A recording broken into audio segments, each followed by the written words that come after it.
Bom dia, meus amados irmãos, a graça e a paz do Senhor Jesus. Louvado seja sempre o nome do Senhor. Todas as obras de Deus são verdade e misericórdia. Ele é fiel, justo, tudo o que ele faz. Tenha certeza disso. Jamais Deus vai fazer o mal a alguém, jamais Deus vai prejudicar alguém, jamais Deus vai fazer algo de ruim a alguém sem que haja uma razão para isso. É justo. Tudo que Deus faz é justo. E Davi está sentindo isso. Lá no Salmo 39, finalizando o Salmo, a partir do versículo 10, diz assim Davi: Tira de sobre mim o teu flagelo, pelo golpe de tua mão estou consumido. Quando castigas o homem com repreensões por causa da iniquidade, destróis nele como traça o que tem de precioso. Com efeito, todo homem é pura vaidade. Ouve, Senhor, a minha oração. Escuta-me quando grito por socorro.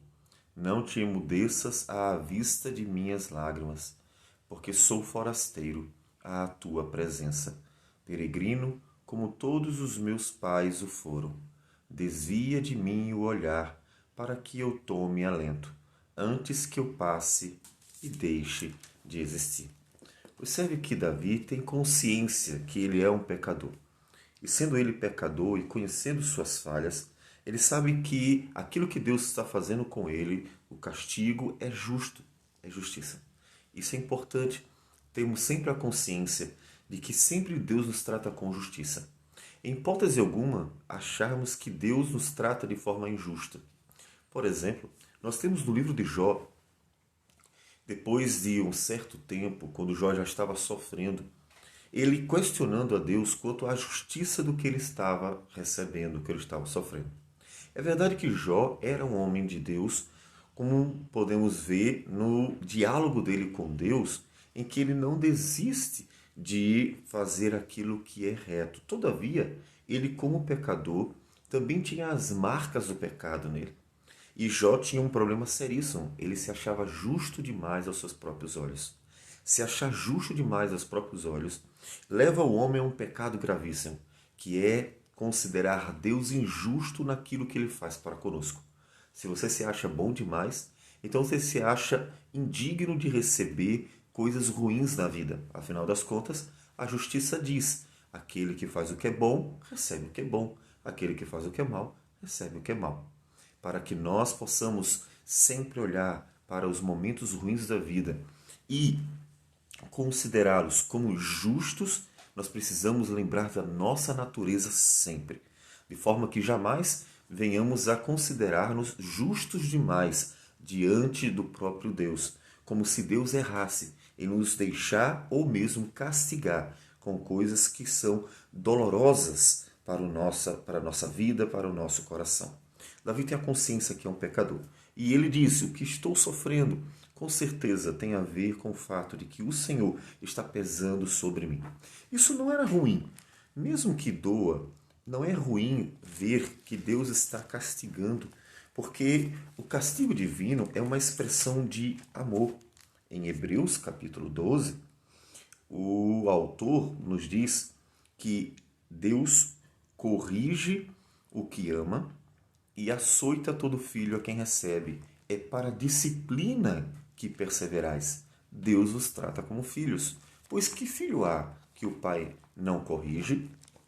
Davi estava recebendo a correção do Senhor.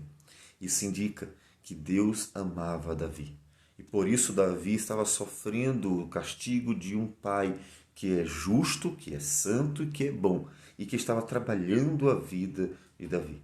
E o castigo de Deus são muito eficazes. Tão eficazes que Davi diz: olha, quando o Senhor castiga, o Senhor destrói no homem o que ele tem de melhor, o que ele tem de precioso.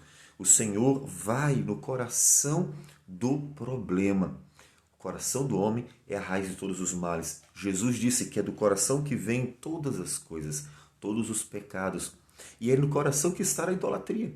É o coração que ama demasiadamente alguém ou alguma coisa, substituindo Deus, que deveria ser amado de todo o coração, toda a alma e de toda a força, e então dedicando tal amor a algo ou alguém que não, obviamente, é digno de receber isso, porque só Deus é Deus. Então, Deus vai no coração do problema. Deus vai no coração. E Davi estava sofrendo isso, sentindo isso. E nisso, ao ver o castigo de Deus e ver que Deus termina destruindo em seu próprio coração o coração do pecador, aquilo que ele tem de mais precioso, ele vê como a vida é uma vaidade, como ela é passageira. Deus simplesmente em um momento pode tirar do homem tudo aquilo que ele mais amava, como uma disciplina por ter negligenciado ou se voltado contra o próprio Deus. Deus, em sua santa justiça e disciplina, sempre castiga aqueles que Ele ama, para que eles sejam transformados e vivam a beleza de uma vida com o Senhor. Mas Deus, que disciplina, também ouve a oração. Ele clama ao Senhor: ouve, Senhor, a minha oração, escuta-me quando grito por socorro. O número de salmos em que Davi clama, ele chora, ele pede misericórdia, mostra que Deus está sempre ouvindo, porque os problemas não são os mesmos. Se você olhasse para os salmos e visse sempre os mesmos problemas sendo alvo de oração de Davi, então nós teríamos uma questão complicada. É que Deus parecia não estar ouvindo, mas as orações de Davi são orações por problemas diferentes, de tal modo que nós vemos nas orações de Davi uma perseverança de um homem que está sendo ouvido por Deus, está sendo socorrido por Deus. E por isso ele não deixa de pedir outra vez, não deixa de orar outra vez, não deixa de clamar outra vez e pede a Deus misericórdia. Mesmo na ira divina, mesmo na disciplina divina, quando Deus olha para os nossos pecados, e isso obviamente não o agrada, nós temos a esperança por causa das misericórdias, porque as misericórdias de Deus, elas são realmente grandes e alcançam todos aqueles que clamam pela misericórdia do Senhor, obviamente por causa de Cristo Jesus. Clamar pelas misericórdias de Deus. Sim, lá na igreja de Coríntios, nós encontramos Paulo dizendo que os castigos de Deus também alcançam os nossos dias. Ele nos diz, por ocasião do ensino sobre a ceia, que no versículo 30 de 1 Coríntios 11, eis a razão porque há entre vós muitos fracos e doentes, e não poucos que dormem.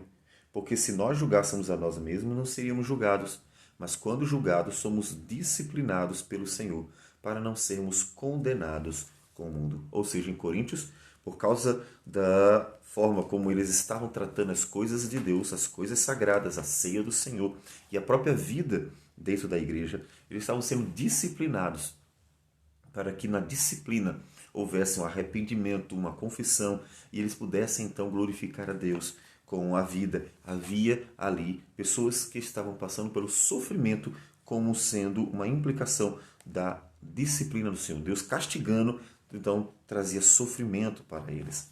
O que a gente faz diante da disciplina do Senhor? Clama por misericórdia. Davi nos mostra o clamor dele. Mas diante da disciplina do Senhor, nós também confessamos os nossos pecados, é óbvio. O clamar pela misericórdia não é apenas pedir que nos livre de um mal, mas é clamar pelo perdão. Senhor, em Cristo Jesus, o nosso justo e justificador, aquele que morreu em nosso lugar, aquele que fez a obra eficaz e suficiente da salvação, em nome dele, perdoe-me, estou consciente do meu pecado.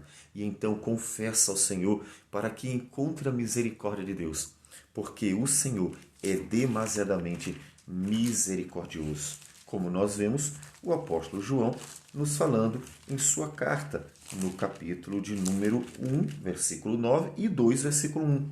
Se confessarmos os nossos pecados, ele é fiel e justo para nos perdoar os pecados e nos purificar de toda injustiça. Filhinhos meus, estas coisas vos escrevo para que não pequeis. Se todavia alguém pecar, temos advogado junto ao Pai, Jesus Cristo, o justo. Portanto, saiba que tudo que Deus faz é justo e jamais atribua injustiça ao Senhor por causa das obras dele, por mais difíceis que sejam de entendê-las na sua própria vida. Mas lembre-se que mesmo dentro da disciplina, Deus é misericordioso, de forma que a disciplina do Senhor visa a correção, a transformação, o aperfeiçoamento do seu povo. Então clame, confessando os seus pecados e pedindo misericórdia, porque Deus é rico em misericórdia e perdoa aqueles que clamam em Cristo Jesus pelas misericórdias do Senhor. Há sempre esperança na presença de Deus, porque o Senhor é bom e as suas misericórdias duram para sempre. Vamos orar. Senhor Deus amado, obrigado por tudo. Obrigado por tua palavra, que é o teu poder para a salvação, pelas tuas misericórdias que se renovam a cada manhã.